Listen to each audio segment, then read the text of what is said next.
নমস্কার বন্ধুরা, আবারও একটা নতুন রেসিপিতে সবাইকে স্বাগত। তো আজ আমি চলে এসেছি আলুর একটা সবজি নিয়ে।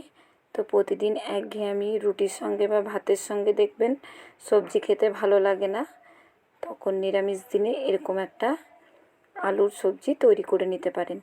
এটা কিন্তু আপনারা ভাতের সঙ্গে, রুটির সঙ্গে বা পরোটার সঙ্গেও খেতে কিন্তু খুব সুন্দর হয়, অথবা লুচির সঙ্গেও কিন্তু খেতে খুব ভালো লাগবে। আর বাড়িতে এরকম ছোটো ছোটো আলুগুলো দিয়ে আজ আমি রেসিপিটা তৈরি করছি। আপনারা চাইলে কিন্তু বড় আলু দিয়েও এটা করে নিতে পারেন, তবে ছোটো আলু দিয়ে এই যে ছোটো আলুগুলোকে ভালো করে সেদ্ধ করে নিয়েছি আর ঠান্ডা করে নিয়েছি। তারপর খোসাটা আমি এভাবে ছাড়িয়ে নিলাম। তো সমস্ত আলুগুলো খোসা ছাড়িয়ে রেডি করে নিয়েছি। এবার কড়াই গরম হতে দিয়ে দিয়েছি। কড়াইয়ে পরিমাণ মতো অল্প একটু তেল দিলাম। তেলটা একটু ভালো করে গরম হয়ে গেছে। এবার এর মধ্যে 1 চামচ আমি গোটা জিরে আর একটা শুকনো লঙ্কা দিলাম। ফোড়নটা ভালো করে ভাজা হয়ে গেছে। এই পর্যায়ে এবার আমি আলুটা দিয়ে দিলাম। দিয়ে 1 থেকে 2 মিনিটের মতো আলুটাকে একটু ভেজে নেব আমি।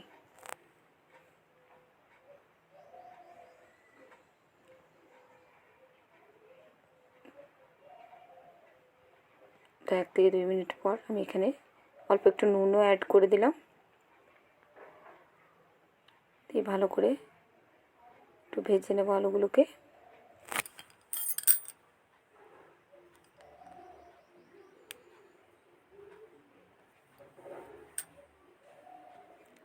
এবার ভেজে নিয়ে আলুগুলোকে তুলে রেখে দিলাম সাইডে। ওই কড়াই আবারও বসিয়ে দিয়েছি আমি। এবার কড়াইয়ের মধ্যে আবারও অল্প একটু তেল দিলাম। তেল দিয়ে এর মধ্যে আমি বড় 2টো টমেটো দিয়ে দিয়েছি কুচি করে। টমেটোটাকে একটু ভেজে নেব তেলের মধ্যে দিয়ে, যাতে টমেটোটা একটু নরম হয়ে যায়। চাইলে কিন্তু এখানে টমেটোটা আপনারা বেটেও ব্যবহার করতে পারেন। অল্প একটু চিনি দিয়ে দিলাম।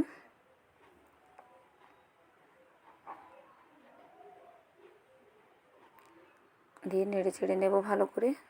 অনেকটাই গলে গেছে টমেটোটা। এবার এর মধ্যে আমি জিরের গুঁড়ো দিলাম 1 চামচ আর ধনের গুঁড়ো দিলাম 1/2 চামচ। হলুদের গুঁড়ো দিলাম পরিমাণ মতো।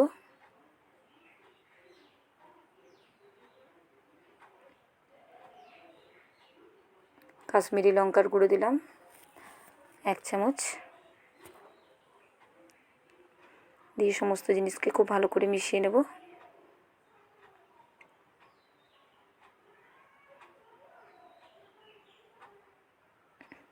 একটা কাঁচা লঙ্কা দিয়ে দিলাম।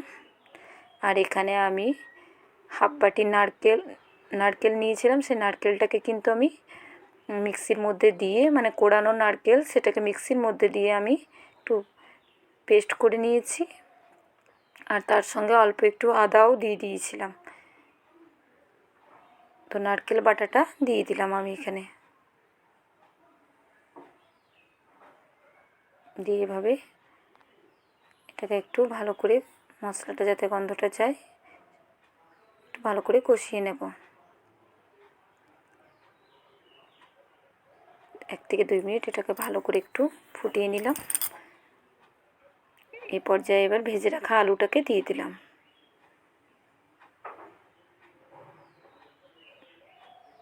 দিয়ে খুব ভালো করে এবার সমস্ত জিনিসকে একটু কষিয়ে নেব ভালো করে। এভাবে একবার আলুর সবজি বানিয়ে দেখবেন, খেতে কিন্তু খুবই সুন্দর হয়।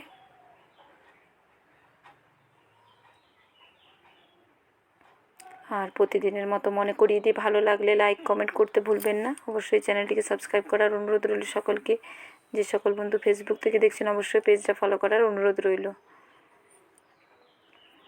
তো এবার আমি মিক্সির জারটা ধুয়ে একটু জল দিয়ে দিলাম। তবে যেহেতু সেদ্ধ করা আলু, তাই খুব বেশি জল এখানে ব্যবহার করব না আমি। আপনারা গ্রেভিতে যতটা রাখতে চান সেই অনুযায়ী এখানে জল ব্যবহার করবেন।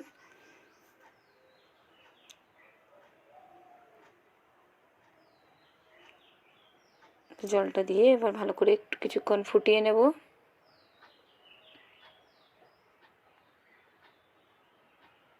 2 থেকে 3 মিনিট ফুটে গেলে কিন্তু আমার রেডি হয়ে যাবে রেসিপিটা।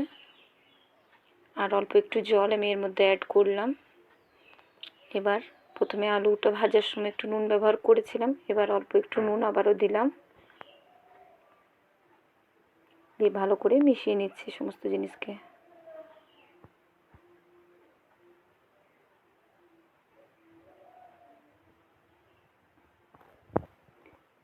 চাইলে এই পর্যায়েও আপনারা রাখতে পারেন, তবে যদি চান একদমই শুকনো করতে তাহলে শুকনো করে নামিয়ে নেবেন।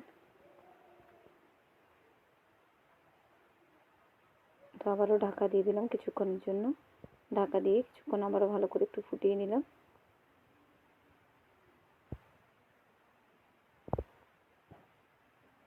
তো আজকে আমার একদম প্রায় রেডি হয়ে গেছে ভিন্ন স্বাদের ছোট আলুর দমের রেসিপি। এবার ঠিক নামানোর আগে আমি 1 চামচ গরম মশলা দিয়ে দিলাম, দিয়ে ভালো করে আবারও মিশিয়ে নেব।